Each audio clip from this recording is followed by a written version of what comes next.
Welcome back to Troubleshooting Agile. Hi there, Jeffrey. Hi, Squirrel.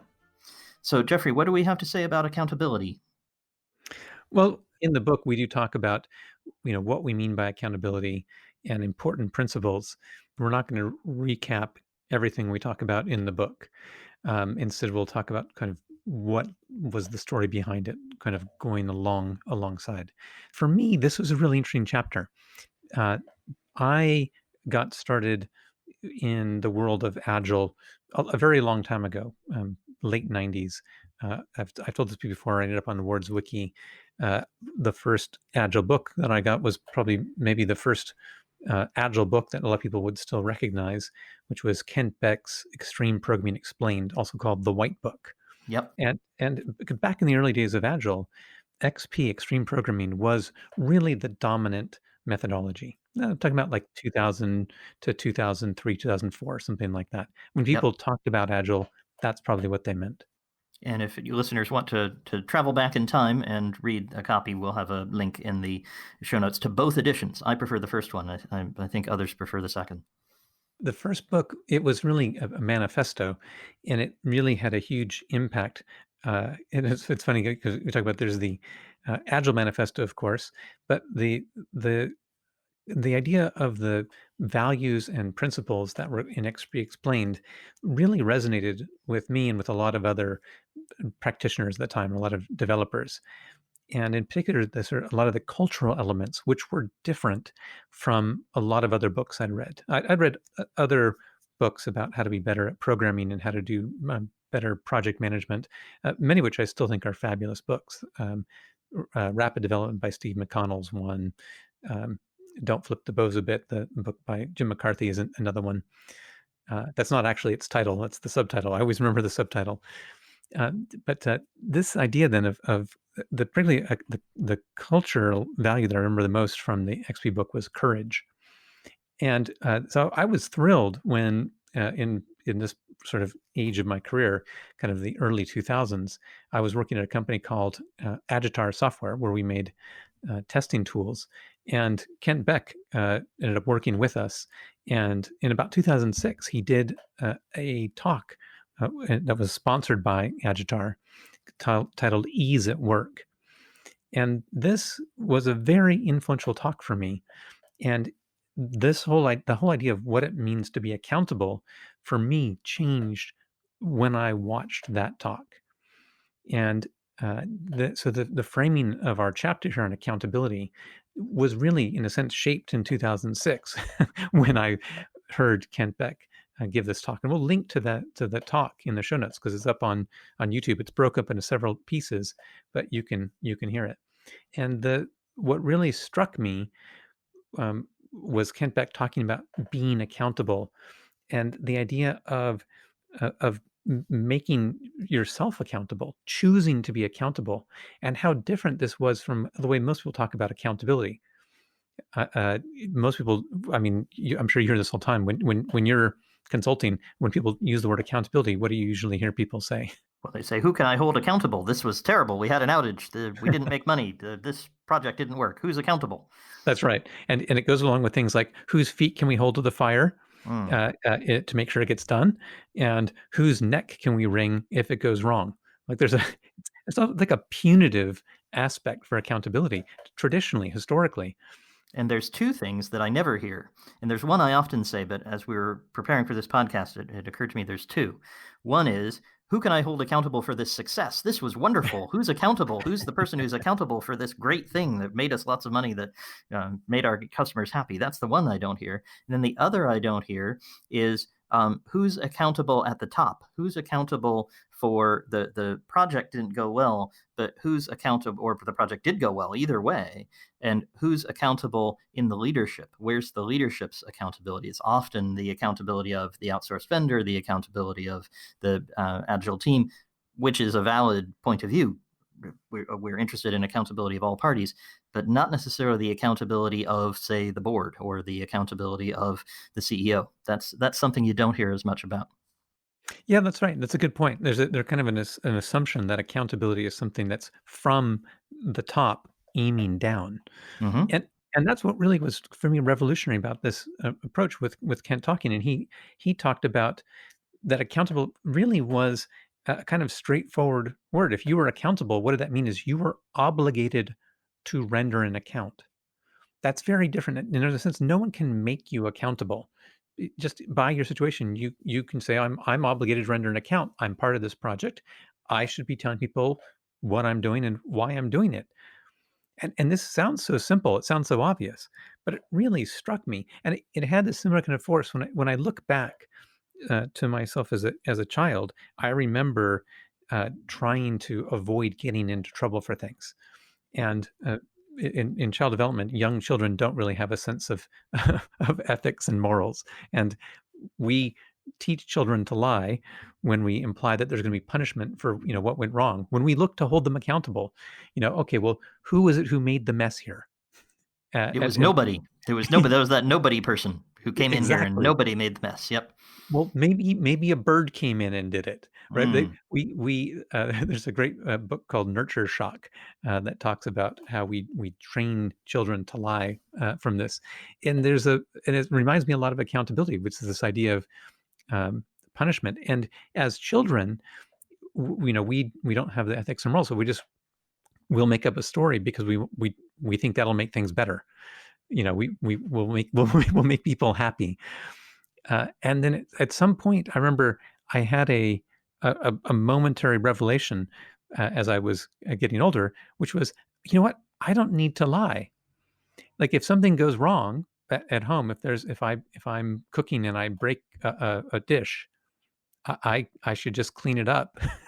And when I'm asked what happened, I can say, "Oh, I'm sorry. I was doing this and I broke a dish and I've cleaned it up." And this may sound really silly, but as a child, when I had that sort of aha moment, it really changed my relationship with my parents and how I thought about things, and suddenly accountability at home wasn't problematic. Get into the workforce, and the sort of fear and tension that's brought in, the implication that well, we've really got to make sure things don't go wrong here, or someone's going to hold us accountable. And I Yeah, had a or at similar least sort of that people don't find out how wrong it is, that oh people don't yeah. find out. Yeah, that's the key thing. That's where you get to the lying. Exactly, and we talked in a past podcast about green shifting, which is which comes to the same idea. We're gonna make things seem a little bit better than they really are. Yeah, it's not perfect, but we're largely on track, and that becomes shifted as it goes up the chain of command until the people at the top are hearing everything is great. We're Mhm. definitely going to hit that deadline, and this idea to sort of placate people, and so I really am thankful to Kent Beck for this idea of uh, that accountability is not something to be afraid of, but rather something to be embraced. And not And something to be imposed by someone in control, but in fact something that's shared between people who have a more commanding position and those who are executing. Both need to have accountability, and it's a moral obligation. It's not something imposed from the top. yes, and I'll say, and I wanted to, as an individual, if I find that if I accept, if I take, if I demand my own accountability, then I suddenly feel like I'm much less vulnerable. I'm much less afraid. I don't need to worry about someone trying to make me accountable. I'm already accountable. And that's it to the fullest extent that I can be. And there's nothing anymore that someone can demand from me. And that has been tremendously helpful for me throughout my career since 2006. And it's something I try to help other people to adopt as well. And when they do, they find it very helpful. But as you and I were talking about this, the that first message around accountability is not just something that's top down. It's something that people at the top need to be accountable as well. That's the other major idea in this chapter that I think is very different. Can you tell us a bit about that, about how that comes across in your work? Well, sure, and it's linked to what all that you were just saying. For example, your relationship with your parents when you had that aha moment that you could explain about the dish, that they must have modeled for you some notion of effective accountability. Because if you had only heard fear and loathing and catastrophe on the event of breaking a dish, that would have not created the psychological safety for you to be able to do that. So there was accountability. I'm sure they were accountable to you in some way for things that went wrong. That would be a very important thing to model to kids. I haven't read the book you referred to, but I imagine that's a message that would be in there. And similarly, when I'm coaching people in leadership positions, I often find that their default position is that initial definition of accountability. Well, how do I hold them accountable? How do I make them render to me what they are doing, render an account to me of what they are doing so I can correct it? And the first lesson that I often work on with someone is you are contributing to this situation and you are not modeling the type of accountability that you would like to see. So why would you expect that you would have that level of accountability from them? And I had the most beautiful example recently, which I will appropriately anonymize, but I've just begun coaching someone who is in a leadership position. And, you never get controlled experiments in coaching and consulting generally. You never get Right. to try one team that used test-driven development and one team that didn't, and they do the same project, and then you see who's better. I'd love to do that, but you only get to do that in academia. But this is almost a controlled experiment. So he has two teams beneath him that are working on two different activities. And he said, boy, Squirrel, they couldn't be more different. It's like night and day. There's one team, they're outperforming their goals. They're going to complete everything for sure, plus extra. When I talked to them about what it was that I wanted them to change and what I wanted them to do, they got it immediately. They had a useful, productive conflict with me about which bits to do and where to start and so on. And we came out with a great plan and they're executing. They're super. And then there's this other group. And of course, he was positioning it as their fault. I would position it differently. I'd say there's the common manager. The common theme here is it's the same manager. It's the same guy. So there's something that's different in how he's treating them. And there's something different in his behavior. But the other team had many false starts, had not understood what he wanted them to do, kept doing something that was quite different from what they wanted. And of course, we talked about the techniques that are here in this chapter, which we won't go into in too much depth. They'll be in the show notes, but things like briefing and back briefing, a way of making sure that you communicate clearly what freedoms and constraints and goals you have to the team, and then the team coming back to you and saying, here's how we're realizing that, well before they get started. So you miss out a lot of the false starts and miscommunication. So we talked a lot about that. But the key insight was that he needed to have accountability just as much as the teams did.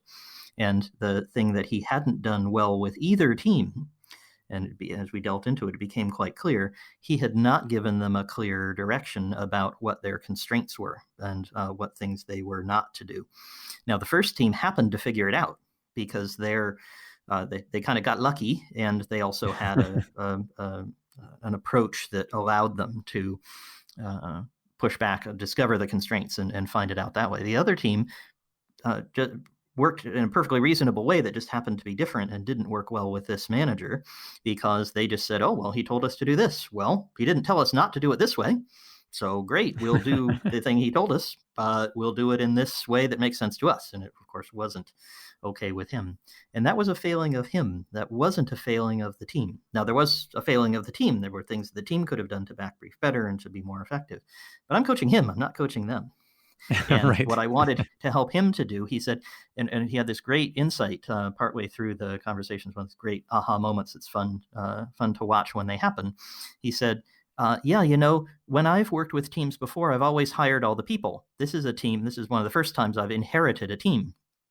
And I said, yeah, you probably unconsciously filtered for the sort of people who would work well without very many constraints and who would go and discover the constraints rather than just go off and do it their own way. You didn't get that here. You inherited this team. And what you and you're going to inherit a whole lot more teams. He wants to his further career will involve a lot more of this type of activity. He's not going to be hiring his own teams forever.